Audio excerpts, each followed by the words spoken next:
할렐루야, 좋은 아침입니다. 오늘도 힘내십시오. 주님께서 여러분과 함께 계십니다. 자, 요한일서 5장 1절에서 12절의 말씀으로 하나님 말씀 나눌 때 우리에게 준 영적인 교훈이 귀합니다. 먼저 기도 제목 같이 나누겠습니다. 따라하세요. 내 생명이 세상이 아니라 하나님의 아들과 연결되게 하시고 그 생명의 능력으로 살아가게 하소서. 아멘. 사랑하는 성도 여러분, 지난 한 해는 어떻게 사셨습니까? 아니, 지난 한 주는 어떻게 사셨습니까? 참 우리는 바쁘게 삽니다. 직장에서 성과를 내야 되고 가정에 많은 일들을 돌봐야 합니다. 그리고 우리 주변 사람들과의 인간관계를 유지하기 위해서 참 무척이나 애를 씁니다.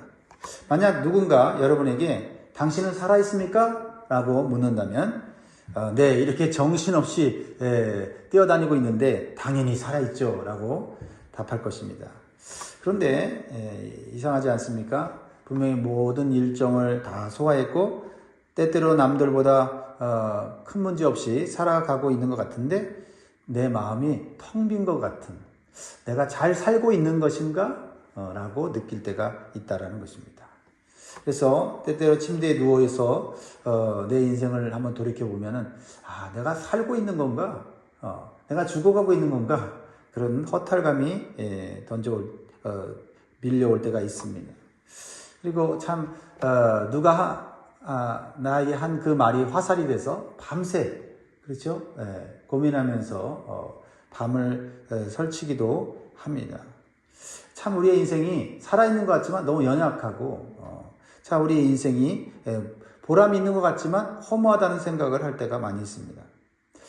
또한 성도들도 교회에 와서 예배를 드리면서 때때로 내가 정말 하나님과 연결되어 있는가 하는 그런 의구심이 들기도 합니다. 여러분, 이것은 우리가 게을러서 생기는 문제가 아닙니다. 현대인들은 생존에는 성공했지만은 성경이 말하는 진짜 생명을 놓치고 있기 때문에 그렇습니다. 우리의 모습이 마치 코드가 뽑힌 가전제품과 같아요. 그래서 코드가 뽑혀도 가전제품이 돌아가는 것은 남아있는 배터리가 있어서 그 배터리가 소진될 때까지는 그 기능을 하는 것이죠. 우리의 인생도 마찬가지죠. 남아있는 배터리 잔량으로 어떻게든 버티며 살다가 완전히 소진되는 날이 오는 것이 우리의 인생이에요. 세상이 말하는 인생입니다. 그런데요, 오늘 본문에서 사도 요한은 우리에게 얼마나 종교적으로 훌륭하게 살고 있느냐라고 묻지 않습니다. 딱 하나를 물어요. 너에게 아들이 있느냐? 하나님의 아들이 있느냐? 이거 물어보거든요. 그렇습니다. 신앙은 내가 얼마나 도덕적으로 잘 살고 있느냐가 아닙니다. 내가 생명의 근원이신 예수님께 영적으로 연결되어 있느냐 하는 위치의 문제예요. 이 근본적인 질문을 사도 요한은 우리에게 던지고 있는 거거든요. 여러분의 생명이 누구와 연결되어 있느냐. 오늘 이 말씀을 통해서 하나님의 아들이신 예수님의 생명을 소유한 성도의 믿음이 무엇인지 그 본질을 우리가 배워보도록 하겠습니다. 첫 번째로 주시는 교훈은요, 믿음은 출발이 아니라 출생입니다. 믿음은 출발이 아니라 출생이다. 자, 1절을 보면요, 예수께서 그리스도이심을 믿는 자마다 하나님께로부터 난 자니 또한 나으신 이를 사랑하는 자마다 그에게서 난 자를 사랑하느니라. 예수님을 믿는다고 하는 것은 단순히 신앙을 갖는다는 게 아니라 하나님으로부터 출생되는 것이다. 우리의 신앙은 무엇을 해야 되는지 우리가 말하기 전에 우리는 나는 누구로부터 출생되었는가 라는 질문을 해야 한다는 겁니다. 그렇습니다. 예수님을 믿는다는 것은 단순히 도덕적인 삶을 살겠다고 결심하는 것이나 아니면 종교적인 열심을 통해서 내가 원하는 것을 얻겠다라고 하는 것이 아닙니다. 우리는 하나님으로부터 다시 태어났다고 하는 위대한 선언, 위대한 선포를 하는 것이 바로 신앙의 시작이다라는 것입니다. 이것은 우리의 노력으로 도달된 상태가 아니라 전적인 하나님의 주권과 은혜로 시작된 새로운 생명이에요. 우리가 부모로부터 태어나려고 해서 태어난 게 아니지 않습니까? 예. 태어나는 것은 우리 힘으로 태어난 게 아니에요. 하나님의 주권과 은혜 가운데 태어나는 것인 줄 믿습니다. 그것을 믿는 거예요. 그것을 믿음으로 우리가 하나님께 연결되는 것입니다. 그래서 하나님께 난 자라면 그 특징이 뭐냐? 하나님을 사랑하게 되고 하나님을 사랑하는 자는 그 형제를 사랑하게 된다는 겁니다. 내가 하나님 안에서 낫다는 증거가 그거다라는 것이죠. 그래서 우리가 같은 하나님에게서 낳고 하나님의 생명을 우리가 부여받았다면 우리는 서로 사랑할 수밖에 없는 것이다. 이게 성도의 정체성이다라는 거죠. 우리가 가족을 이룰 때 성격이 맞거나 조건이 좋아서 형제가 되는 것이 아니지 않습니까? 오직 같은 부모에게서 태어났기 때문에 형제가 되는 것입니다. 이와 마찬가지로 성도가 서로 사랑할 수 있는 근거는 상대방이 사랑스러워가 아니라 우리는 하나님이라는 한 부모 아래서 태어난 생명이기 때문에 그렇고 그 생명을 가진 자들이 공동체를 이루었기 때문에 그런 것입니다. 사랑하는 성도 여러분, 혹시 여러분 곁에 도저히 사랑하기 힘든 분들이 있습니까? 그럴 때 우리는 저 사람을 내가 어떻게 사랑할 수 있을까라고 고민하기보다는 저 사람이 하나님께로부터 난 형제인가? 나와 똑같은 하나님의 생명을 받고 하나님의 사랑을 받은 자인가? 라는 질문을 할 수 있어야 합니다. 그럴 때 내 안에 하나님 부여해 주신 사랑의 힘이 솟구쳐 나오는 것입니다. 그것이 우리에게 주신 하나님의 사랑의 본성입니다. 그렇습니다. 오늘 시간 내 안에 흐르는 그 거룩한 생명의 본성을 우리가 믿고 우리가 품기 어려운 형제를 품으면서 올해도 승리하는 신앙생활 되기를 주의 이름으로 축복합니다. 그것이 진정한 신앙의 승리죠. 두 번째로 참된 믿음은 하나님을 향한 사랑으로 먼저 나타나야 한다라는 것입니다. 하나님을 향한 사랑으로 먼저 나타나야 된다. 반복되는 거죠. 2절 3절을 읽어봅니다. 시작. 우리가 하나님을 사랑하고 그의 계명들을 지킬 때에 이로써 우리가 하나님의 자녀를 사랑하는 줄을 아느니라. 하나님을 사랑하는 것은 이것이니 우리가 그의 계명을 지키는 것이라. 그의 계명들은 무거운 것이 아니로다.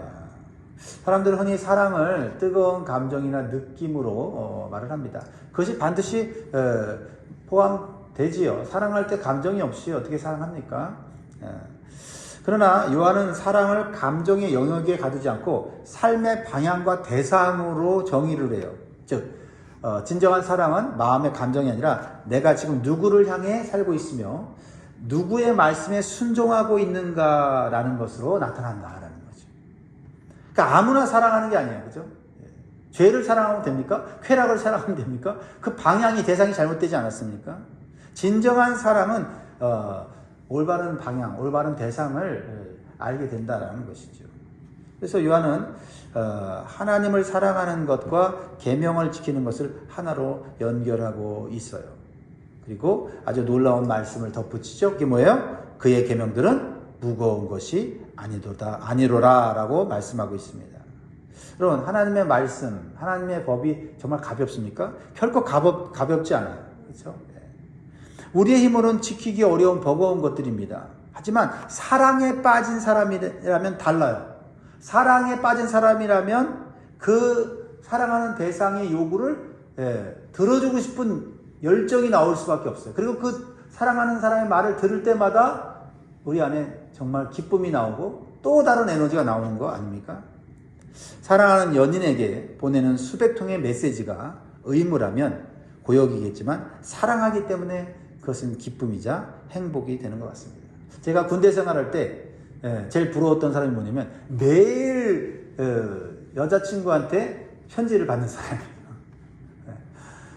매일 여자친구한테 한 통, 두 통까지 한 사람으로부터 받으니 군 생활이 즐거울 수밖에 없죠.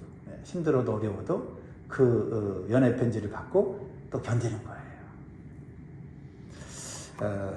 계명이, 하나님의 계명이 무겁다고 느껴지는 것은 우리가 게을러 게을러서가 아니라 하나님을 향한 우리의 사랑이 식었다는 신호입니다. 하나님을 사랑할 때 하나님은 하나님의 계명을 지킬 수 있는 힘과 열정을 우리에게 보여주시는 거예요. 그러니까 계명이 어려우냐 쉬우냐가 문제가 아니라 하나님을 향한 사랑이 얼마나 있느냐 없느냐의 문제죠. 그래서 하나님께 주시는 계명은 우리를 올가매는 사슬이 아니라 우리 구원받은 생명이 가장 안전하고 행복하게 살 수 있는 길을 열어놓으신 것입니다. 그렇죠? 사랑하는 사람에게 메시지를 전할 때 그 메시지로 그 사람을 죽이겠습니까? 위험에 빠뜨리겠습니까? 아니죠. 더 안전하고 행복한 길을 가도록 하겠죠. 그러니까 하나님을 사랑하는 것과 계명을 지키는 것은 하나예요. 그리고 그 계명은 단순히 무거운 것이 아니라 우리의 삶을 구원하고 구원의 길을 풍성하게 살 수 있도록 열어주시는 것입니다. 그렇습니다. 사랑하는 성도 여러분, 혹시 여러분의 신앙생활을 한번 돌이켜볼 때 해야만 하는 것으로 우리 안에 부담으로 다가와서 숨쉬기 어려울 때가 있지 않습니까? 예배와 기도, 봉사가 기쁨이 아니라 털어내고 싶은 무거운 짐처럼 느껴지고 있지는 않습니까? 그렇다면 지금 필요한 것은 더 큰 열심을 내는 것이 아니라 주님과의 첫사랑을 회복하는 길인 줄 믿습니다. 오늘 새해를 맞이하면서 뭔가 하나님과의 관계 속에서 사랑을 회복하시기를 주의 이름으로 축복합니다. 세 번째로 믿음은 세상을 이기는 강력한 도구예요. 우리가 세상을 어떻게 이깁니까? 그런데요, 오늘 성경은 이렇게 말합니다. 4절 5절 시작. 무릇 하나님께로부터 난 자마다 세상을 이기느니라. 세상을 이기는 승리는 이것이니 우리의 믿음이니라. 예수께서 하나님의 아들이심을 믿는 자가 아니면 세상을 이기는 자가 누구냐. 놀라운 말씀이죠. 세상을 어떻게 이깁니까? 세상에서는요, 힘 있는 사람, 강한 자가 이깁니다.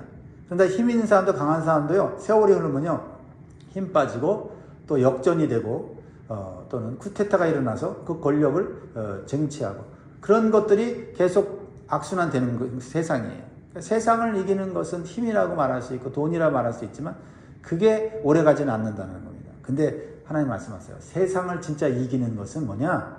하나님께로부터 난 자, 즉 믿음을 가진 자다라고 말씀하고 있어요. 세상을 이기는 비결이 여기구나. 여기서 말하는 세상은 우리가 발을 딛고 사는 물리적인 공간만을 의미하지 않습니다. 하나님 없이도 충분히 잘 살 수 있다고 끊임없이 유혹하는 세속적 가치관이에요. 그리고 남보다 앞서기 위해서 경쟁하고 스스로의 가치를 증명하라고 압박하는 이 세상의 거대한 시스템입니다. 그걸 우리가 그 속에 들어가서 살면 우리도요, 조금 잘 되다가 결국 뒤집히는 인생을 사는 거예요. 믿음이 세상을 이긴다는 것은 우리를 힘들게 하는 모든 문제가 한순간에 사라진다는 뜻은 아닙니다. 그러나 풍랑 속에 있는 배가 거친 파도를 막을 수는 없지만 깊은 바닥에 내려진 닻이, 앵커가 배를 고정해서 떠내려가지 않게 하듯이 믿음은 세상의 풍파 속에서도 우리를 흔들리지 않는 하늘의 항구에 고정시켜 준다라는 것이에요. 우리 송구영신 예배 때도 제가 그림을 통해 보여드렸죠. 앵커가 하나님의 닻에, 앵커에 묶여 있으면 우리의 연약한 몸이 단단하게 연결된다라는 것이죠. 오늘 여러분은 무엇에 마음을 빼앗겨 흔들리고 있습니까? 사람들의 평가입니까? 아니면 당장 눈앞에 보이는 초라한 결과물들입니까? 우리는 세상의 말에 휘둘리는 자들이 아니라 만왕의 왕이신 세상을 통치하시는 예수 그리스도께 연결되어 있는 자인 줄 믿으시기 바랍니다. 그래서 거센 물결을 우리가 물리칠 수는 없지만 예수님께서 나의 주인이시다라고 고백할 때, 믿음의 닻을 내릴 때 바다야 잔잔하라 하시는 주님의 음성을 듣게 될 줄 믿습니다. 네 번째로 우리에게 주는 교훈은요, 우리가 믿음을 가질 수 있도록 이미 충분한 증거를 주셨다라는 겁니다. 믿음은 갖고 싶은데 그 믿음의 증거가 있는가라고 질문할 때 믿음의 증거는요, 많다. 가장 핵심적인 것 세 가지를 오늘 말씀하고 있는데요. 그것은 무엇입니까? 오늘 6절부터 8절까지 읽어보면요, 세 가지가 나옵니다. 믿음의 증거, 이는 물과 피로 임하신 이시니 곧 예수 그리스도라. 물로만 아니요 물과 피로 임하셨고 증언한 이는 성령이시니 성령은 진리니라. 증언한 이가 셋이니 성령과 물과 피라. 또한 이 셋은 합하여 하나입니다. 하나님께서는 믿을 수밖에 없는 확실한 증거들을 주셨는데 물과 피, 성령입니다. 물은 뭐예요? 예수님이 세례를 받으실 때 공생의 시작을 알리며 하나님의 아들이심을 선포하신 사건이에요. 역사적인 사건입니다. 피는 뭐예요? 십자가에서 우리의 죄를 대속하신 완전한 구원의 사건이죠. 그리고 지금도 우리 곁에서 이 사실을 깨닫게 하시는 성령이 그 증거가 된다라는 것입니다. 또한 우리의 삶 가운데는 이러한 예수님의 물과 피 그리고 성령님의 그런 역사로 말미암아서 인생이 변화되고 운명이 바뀐 수많은 예수 믿는 사람들이 우리 주변에 증거로 있지요. 우리가요 성경을 읽을 때 하나님께서 맹목적으로 믿어라 이렇게 말씀하지 않으세요. 하나님께서는 우리의 삶 속에서 수많은 증거들을 보여주시고 깨닫게 하십니다. 그래서 우리가 믿지 못하는 거는요 증거가 부족해서가 아니에요. 여전히 내 판단과 내 경험을 더 신뢰하기 때문이죠. 여러분, 완전하신 하나님의 증거가 확실할까요? 아니면 불완전한 인간의 증거가 확실할까요? 말을 할 필요가 없지요. 그래서 9절 10절에 보면 만일 우리가 사람들의 증언을 받을진대. 그렇죠? 사람들의 증언을 받을 무슨 말이에요? 사람들이 하는 말도 믿으면서 불완전한 인간이 하는 말도 믿으면서 그 하나님의 증거를 믿지 못한다고 이렇게 반문하는 거예요. 그래서 읽어보면 하나님의 증거는 더욱 크도다. 하나님의 증거는 이것이니 그의 아들에 대하여 증언하신 것이니라. 하나님의 아들을 믿는 자는 자기 안에 증거가 있고 하나님을 믿지 아니하는 자는 하나님을 거짓말하는 자로 만드나니 이는 하나님께서 그 아들에 대하여 증언하신 증거를 믿지 아니하였습니다. 예수님은 실제로 이 땅에 오셨고 십자가의 구속을 이루셨고 또한 하나님 나라에 승천하셨습니다. 이렇게 하나님께서 보여주신 나타내신 하나님의 사랑인 예수 그리스도의 십자가 예수 그리스도의 구속의 은총을 우리가 알면 우리는 그 큰 그 증거로 우리는 인생을 승리할 수밖에 없다고 말씀하시는 거예요. 사랑하는 성도 여러분, 내 감정과 세상의 불확실한 소리에 너무 귀를 기울이지 마십시오. 조금도 어둠이나 거짓이 없으신 하나님께서 말씀을 통해 성령의 감동을 통해서 내 안에 역사하시는 진리를 여러분 귀 기울이셔야 돼요. 눈에 보이는 것, 내 귀에 들리는 그런 소리에 우리는 모든 인생을 걸어서는 안 됩니다. 조용히 우리의 마음속에 말씀을 통해서 세밀하게 들려주시는 이 성령의 음성을 들을 줄 알아야 될 줄 믿습니다. 그러므로 오늘도 이 성령의 인도하심을 따라서 말씀의 감동을 따라서 믿음에 굳게 서는 성도들 되기를 주의 이름으로 축복합니다. 자, 이제 결론이죠. 본문 11절 12절은요 우리의 신앙의 핵심을 말하고 있어요. 핵심 이거입니다. 11절 12절 같이 있습니다. 시작. 또 증거는 이것이니 하나님이 우리에게 영생을 주신 것과 이 생명이 그의 아들 안에 있는 것이니라. 아들이 있는 자에게는 생명이 있고 하나님의 아들이 없는 자에게는 생명이 없느니라. 결론이 뭐냐면 생명인데 이 생명은 영생이다. 그러니까 우리가 뭐 아무리 화려하게 대단하게 살아도 이 인간의 생명은 한계가 있지 않습니까? 하나님 말하는 생명은 한계가 없는 영생이에요. 영생이 누구에게 있다? 예수님에게 있다. 하나님의 아들에게 있다는 거예요. 이거를 붙잡으면 우리의 인생은요 두려울 것이 없죠. 그렇죠? 고난당해도 심지어는 죽임을 당해도 영생이 있는데요. 이 놀라운 비밀이 이 기독교의 신앙 안에 복음 안에 있다 이 말입니다. 이 영생은 우리가 어떤 자격이나 조건을 갖추었을 때 주어지는 상급이 아니에요. 영생은 전적으로 내가 서 있는 위치입니다. 서 있는 위치. 내가 하나님의 아들인 예수 그리스도 안에 있느냐 아니면 밖에 있느냐 모든 것이 달려있는 거예요. 그래서 믿음으로 예수 안에 우리가 들어가면 우리는 그 생명을 얻게 되는 것입니다. 얼마나 놀라운 은혜입니까? 영생은 생명이신 예수님과 믿음으로 연결될 때 얻어지는 거예요. 이것이 예수님과 영적으로 연합하는 관계인 것입니다. 전구가요. 전구가 빛을 내는 거는 스스로 낼 수가 없습니다. 그렇죠? 전원에 연결되는 순간에 이 전구는 빛이 뿜어져 나오는 것이죠.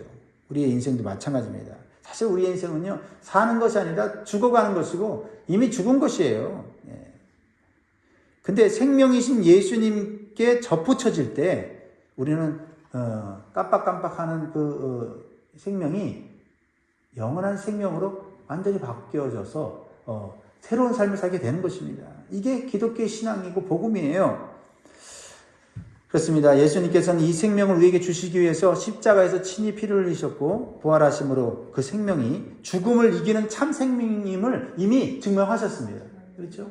죽음을 이기는 생명인 것을 부활을 통해서 많은 제자들에게 보여주셨고 그 부활의 복음을 믿는 자들이 오늘날까지 이렇게 하나님의 교회를 세우고 하나님 나라를 확장하고 있는 것입니다. 말씀을 맺겠습니다. 사랑하는 성도 여러분, 오늘 말씀은 매우 단순하지만 가장 강력한 진리를 전하고 있어요. 아들이 있는 자에게는 생명이 없고 생명이 있는 자에게는 생명이 있고 아들이 없는 자에게는 생명이 없습니다. 중요한 건 뭐예요? 아들이 내 안에 있느냐 없느냐죠. 내가 얼마나 많이 가졌느냐, 내가 얼마나 지금 남들보다 뛰어나냐가 아니라 내 안에 아들이 있느냐 없느냐. 이 질문이 우리의 인생과 운명을 판가름할 것입니다.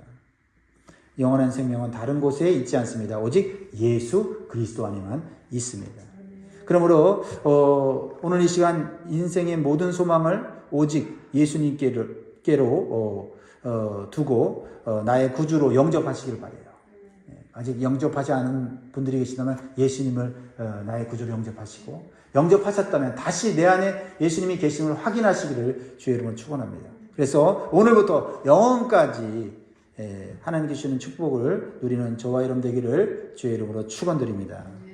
기도하겠습니다.